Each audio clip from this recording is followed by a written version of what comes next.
I've watched hundreds of study videos and tried thousands of study methods. Today I'm telling you everything that I did to get my academic comeback. The first thing that you want to do is learn how to study, and this will be split into two parts. Number one is understanding and number two is memorizing or practicing. So in terms of understanding, you want to try a lot of different methods. So this could be watching YouTube videos, this could be drawing graphics, using concept maps, this could be physical, digital notes, this could be using analogies, right? So what an analogy is would be, for example, if you throw a plate onto the ground and then you say sorry to it, does it go back to its original shape or form? No, it doesn't. So this is an analogy to prove the concept that saying sorry doesn't solve the problem. So if you felt that you understood the concept better from the example, what you want to do is to be able to rephrase whatever thing that you have just learned into your everyday situations or objects that you see. The next method that a lot of people recommend will be pre-reading or priming. So this means that before you go into lesson, just try to read up about the concept before you go into lesson so that you're not trying to process too much new information. Then there comes the question of how to actually understand math. Well, the first thing is just to be able to understand what you're doing in words and not just in numbers. And the second thing that you need to do is to also be able to identify question types. So if you look at your test papers, like all your past year papers, right, you probably notice that every single topic, it only has 2 to 3 different question types that will always come out in examinations. What you want to do is be able to identify that question type and be able to match the correct solution to the correct question type. And it's just that simple. There are usually different iterations of the question, so you need to understand why am I doing this? What am I doing and why am I doing it? So these are two parts that you need to understand in math, and as long as you know that, you're fine. If you want to memorize something, please do not read your textbook over and over again. What you need to do is active recall, which means testing yourself. So this would mean you read the textbook once, you close it, and then you try to ask yourself to recite what was in your textbook. So that's one way of doing active recall. The other way is to do quizzes or flashcards, right? So this could be flashcards or quizzes made by yourself, it could be made by other people online, or you can even ask ChatGPT to help you out with it and give you a set of answers as well. So usually I'll recommend trying to find quizzes or flashcards that are made by other people. So just search the exam that you have as well as the topic, and then you'll probably be able to find a lot of different sets. And on top of that, one thing that you have to do for every single subject is really do practice papers. If you can't find them from your seniors or you can't find them from assessment books, just go and find them online if you can. There will always be practice papers out there that simulate the exam paper that you're going to take, so try your best to go and find them. Another way that you can use to test yourself or even gain a deeper understanding about something is really trying to teach a friend. So when you teach a friend, you are naturally going to explain a topic in a much clearer manner because you're not going to be using all the technical terms. This is something that a lot of people recommend. It's called the Feynman method, and in my experience, it's worked really well. I have this one friend who doesn't even study. He just teaches all of his friends when his friends come to him with questions. But this really helps to solidify your understanding, and it helps you do a bit of active recall as well. Try your best to be the one to teach other people, initiate, and slowly people will start coming to you, and that will be your form of practice papers. Now once you know how to study, you need to know what to study. So there's this thing called the 80-20 method, which is essentially that 80% of the results come from 20% of the efforts. So what you want to do to find this 80% of results from the 20% of effort or the 20% of content is you want to look through your syllabus outline or the class brief that the teacher gave you at the start of the year, start of the class, whatever it is. Basically, there's always this list of topics or list of things that will be tested in the exam. What you want to do is really look through it and understand what you need to know before the exam. If they're in bullet points, you want to be able to answer each of the bullet points. If you don't have this syllabus outline, perhaps it's a topic like English, all you do is look through the rubrics what is the difference between an A answer and a B answer for an essay. And if you still are unsure after that, what you want to do is to go to your teacher for consultations and really ask them what am I lacking in my work right now? Is it that I don't understand the paragraph enough? Is it that I don't use visual language enough? Is it that I don't write concisely enough? And just keep bugging them until you understand what you need to work on. The second thing that you need to do is to really ask yourself, what is the overall end goal? What subjects are you prioritizing now and why? So you don't always have to do well in every single subject.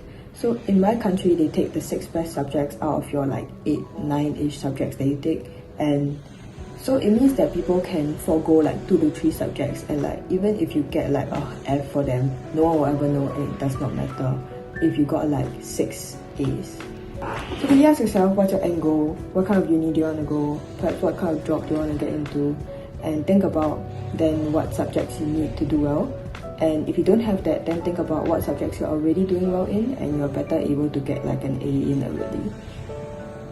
What you want to do is really focus on what's essential, especially if you're in a crunch time, because quality over quantity. In a system like mine, you don't want to end up with all B's. You want to end up with a number of A's and worst case scenario, a number of C's, D's, F's, it doesn't matter. The third layer of prioritizing what you study is to always review your work. So this is similar to what I said about consultations earlier. What you want to do is always review why are you making this mistake? What are you not understanding? And for like things like math, what you want to really look at is what kind of careless mistakes do you make the most frequently? Is it when you transfer something from a calculator to your paper? Is it that you always like type in the wrong numbers on your calculator? These kinds of things you need to take note of, and when you're done with your paper, you purposely check for these kinds of errors in your paper.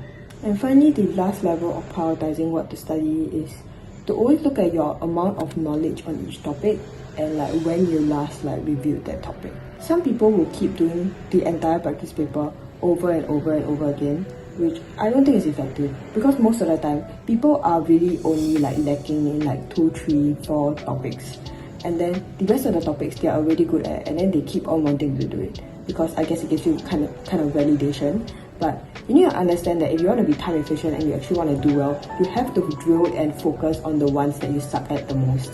So if you have like a book of like topical questions, what you want to do is to like buy those kind of assessment books that are topical, or maybe like you can go through the worksheet that your teacher gave you when they were actually trying to teach you this topic.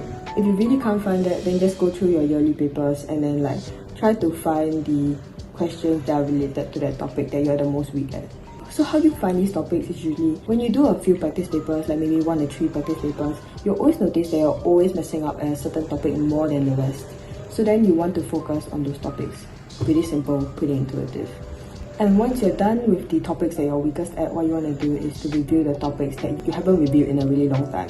For example, the first topic that you ever taught in like year 1 or something like that. Basically, prioritize the topics that you study and not just the subjects. And finally, the last section of this video would be, how do you get yourself motivated? The first thing that you want to do is energy management instead of time management.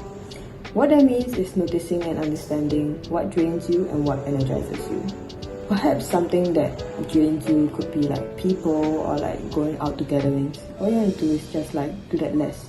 But for some people, this energizes them, like for example, having time for your hobbies or like eating good food or going out for a walk, etc, etc. Then you want to do those things that energize you more. And when I talk about energy, it's really about what gets you more motivated to do work after you've done it. So for a lot of people, after you scroll social media for like 2 hours, you don't want to do work. So you will constitute social media under something that drains you.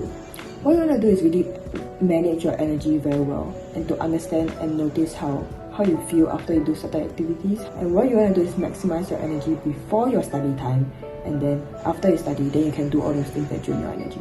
Something that a psychiatrist on YouTube recommends is really dopamine detoxing until you finish your work. Or maybe even like for the first hour of your day, just don't use social media.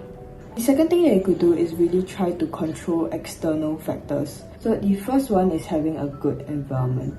So this could be going to the library or setting things up in your study desk before you sleep at night, before it's time to study, so that when you wake up, you see it there and you know that it's time to study. The second thing that you can do is a routine. So this is something that Better Ideas on YouTube recommends. It's to stare at a wall or stare at the same spot for 60 seconds. And it sounds so simple, but I swear to you, if you try it, it might be really effective for you, because it's really effective for me. Like, you think that it's so complicated, but actually when you slow down your eye movement and just stare at something for 60 seconds, you'll notice how much easier it is to focus, and you realize that wow, focus and motivation is not that deep. The third thing that you could do is accountability. So you can set up like a study group, or you can arrange to meet up with your friend. Something that my friend does, she would tell her brother that she's going to study, and then she would send a time lapse of her studying. If you're someone who really needs to study, I can even recommend you like betting money on the fact that you need to study, and if your friends see that you're not studying, you're gonna pay them money, something like that. That's enough about external factors. Now we can talk about internal like motivation factors. So what you want to do is keep your studying simple. This is called the 2-minute rule as well as the 2-day rule, which essentially means just studying for 2 minutes every single day, and you are allowed to skip, but never 2 days in a row. This allows you to build up the habit of just showing up, and this may sound like really small or minuscule to you, but that's also the point, because it's so small, it's so simple that you know that you can achieve it. And because you know that you achieve it, you slowly feel accomplished, that you're able to accomplish your goal every single day. Like, wow, you've been showing up every single day, that's an accomplishment. And then you're motivated to keep going. Because what happens in contrast when you set a really big goal is that on some days you're gonna fail. And when you fail, you're gonna feel bad, and then you're like, oh well, what's the point of it if I already failed one day? So if you combine the 2-minute rule and the 2-day rule, what you're really combating is that like ideas in your mind that tell you that it's too hard, or like, oh, I really failed, etc, etc. These rules will guide you to not go into that, and to help you start building a habit of studying instead of just cramming last minute. The second thing that you want to do for self-management is really track your progress, and if you want, you can give like small rewards for yourself, like after studying for 15 days in a row, you're going to treat yourself to this. The third thing that you want to do intrinsically is you could think about why you're doing this. For example, if you have a deeper purpose, like you want to get a certain school, you want to get a certain job, or maybe you want to do your parents proud, you want to beat that kid who looked down on you, like, or you love the teacher and you want to do them proud. You made a really nice desk setup for it, or like you romanticize studying on your TikTok For You page. Whatever motivates you, right? Try to have a reason why you're studying. It's really different for everybody, so find your own reason. To end of this video, what you really want to do is to stop watching and start doing. Because I know that I've said a lot of methods today, but no amount of videos can get you the right answer faster than you can by trying it yourself. I've literally given you every single method that's available on the internet, and at the end of the day, we are all truly different people. Different things are gonna work and not gonna work for you. And literally no amount of videos is gonna get you motivated or gonna get you started on your work. So please stop watching and start doing. All the best in your journey.